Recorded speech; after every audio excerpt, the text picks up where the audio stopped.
Assalamualaikum warahmatullahi wabarakatuh.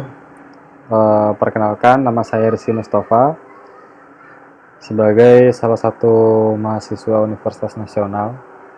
Jadi pada kesempatan kali ini saya ingin menjawab terkait soal ujian akhir semester dari mata kuliah Enterprise Resource Planning. Ya, jadi di sini ada 5 pertanyaan. Saya akan mencoba menjawab satu persatu dengan uh, video lisan ya. Jadi pertanyaan pertama, kita diminta untuk menjelaskan terkait contoh pre-sales activity. Nah, jadi pre-sales activity itu apa?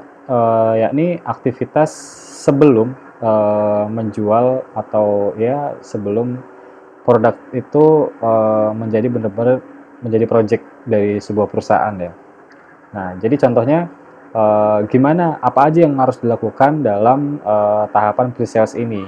Jadi yang perlu dilakukan adalah kita bisa mengkontak customer-nya atau kliennya, kita bisa chatting customer atau klien, kita juga bisa mungkin face to face dengan kliennya itu sendiri. Jadi kita temuin, kita tawarkan produknya gitu kan, kita rayu-rayu gitu ya. Maksudnya aktivitas sebelum terjadi transaksi nanti ke depannya. Jadi kita tawarkan dulu gitu pre-sales. Nah, banyak metodenya tadi, bisa by phone atau by chat atau mungkin banyak media-media sosial lainnya gitu kan.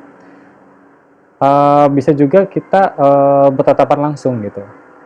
Nah, jadi itu aktivitas-aktivitas yang dilakukan oleh seorang pre-sales dalam mempromosikan produk dari sebuah perusahaan. Pertanyaan kedua, kita diminta juga untuk menjelaskan terkait production planning pada sistem SAP di ERP ya. Jadi apa sih produksi planning itu? Jadi produksi planning itu adalah sebuah rencana atau perencanaan karyawan yang berinteraksi dengan sistem persediaan dan sales forecast-nya untuk menentukan beberapa banyak yang akan diproduksi. Jadi dalam 1 bulan ke depan atau 3 bulan ke depan, jadi seorang production manager ya itu membuat planning gitu, dalam 3 bulan kita akan memproduksi produk berapa dengan kualitas seperti apa dan material yang dibutuhkan apa aja gitu loh, untuk mewujudkan produk itu sesuai target atau sesuai timeline, jadi supaya customer atau klien nggak ini ya, nggak kecewa dengan pelayanan perusahaan. Nah itu perlu dibuat oleh seorang production manager biasanya untuk menentukan kapan, kualitas seperti apa, dan materi yang dibutuhkan apa aja. Itu harus ada planningnya, harus ada perencanaannya gitu. Nah terus selanjutnya kita diminta juga untuk menjelaskan terkait discrete manufacturing dan repetitive manufacturing. Apa sih discrete dan repetitive manufacturing itu? Jadi yang pertama, discrete manufacturing itu adalah manufaktur yang melibatkan produksi produk yang berbeda. Setiap unit mungkin akan menghasilkan produk yang berbeda. Jadi produksi produk yang berbeda. Jadi dalam satu kali activity atau aktivitas itu menghasilkan produk-produk yang berbeda. Contohnya dalam satu aktivitas ada yang menghasilkan makanan A, B, C, misalkan dalam satu wadah ada coklat, ada biskuit, ada susu. Nah, dalam satu waktu mungkin menghasilkan produk makanan yang berbeda. Gitu. Nah, kalau repetitive manufacturing itu adalah manufaktur berulang yang memiliki produk yang identik atau tapi satu poin, tapi bersamaan. Kalau tadi kan discrete manufacturing itu kan berbeda-beda ya. Nah, kalau ini sama gitu. Kalau yang keempat pertanyaannya, kita diminta untuk menjelaskan terkait production activity control. Nah, misalkan sudah tiba nih waktunya untuk merencanakan sebuah keputusan. Nah, maka rencana kebutuhan material dan rencana kebutuhan kapasitas harus sudah diselesaikan, dan detail pembelian dan jadwal produksi juga harus diputuskan nih. Nah, itulah tugas dari PAC. Nah, apa yang akan dilakukan? Jadi yang dilakukan adalah membuat perencanaan aktivitas untuk melaporkan hasil dari operasi yang sudah berjalan, terus meninjau kembali rencana yang diperlukan untuk mencapai hasil yang diinginkan. Jadi quality control atau QC-nya itu ada gitu ya, terlibat juga. Nah, apa nih yang perlu diukur performance-nya? Jadi bisa jadi yang perlu diukur adalah persentase dari pesanan yang pasti gitu ya. Untuk pelanggan, untuk lini assembly, rata-rata keterlambatannya kita bisa harus kelihatan. Idle time-nya berapa lama, terus minimalisasi waktu setup-nya, energi konversinya berapa yang dibutuhkan. Nah, itu harus di kontrol gitu aktivitasnya dalam produksi.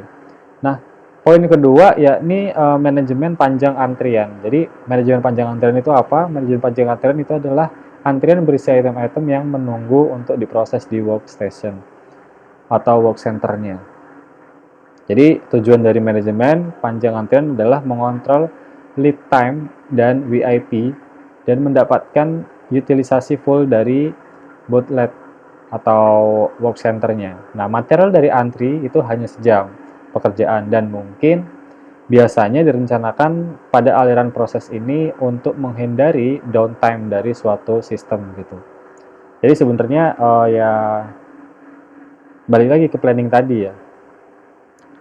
Contohnya tadi ya yang perlu dikontrol dari manajemen panjang antrian yakni contohnya operasi overlapping atau transfer batch.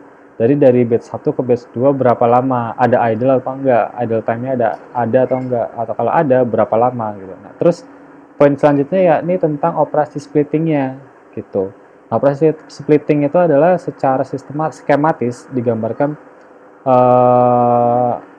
total lead time-nya gitu, mengurangi waktu kerja komponen. Lot produksi dibagi menjadi 2 atau lebih batch, dan operasi yang sama ditunjukkan secara simultan pada masing-masing sublot. Operasi sampling mengurangi lead time manufaktur pemrosesan. Jadi gitu. Nah, pertanyaan selanjutnya yakni kita diminta untuk menggambarkan bagaimana sih proses recruitment, interview, dan penerimaan resource ya atau karyawan baru di sebuah perusahaan. Kita bahas tentang rekrutmen dulu. Biasanya dalam sebuah perusahaan itu melakukan rekrutmen itu ada yang namanya MPR atau manpower request. Nah, siapa nih yang merequest manpower? Ya pasti leader. Atas dasar apa? Atas dasar mungkin kekurangan resource atau butuh resource tambahan atau lain-lainnya gitu ya. Atau mungkin ada yang resign dan butuh pengganti, atau ya mungkin banyak kemungkinannya. Yang jelas tahap pertama itu seorang leader atau manajer harus membuat yang namanya MPR atau manpower request. Nah, nanti manpower request itu akan terregister oleh sistemnya HR, yakni untuk diregistrasikan bahwa dari manajer ini membutuhkan kualifikasi user yang seperti ini dengan syarat seperti ini. Itu udah langsung terregister. Nah, nanti dari HRD akan melakukan publishing ke dalam media atau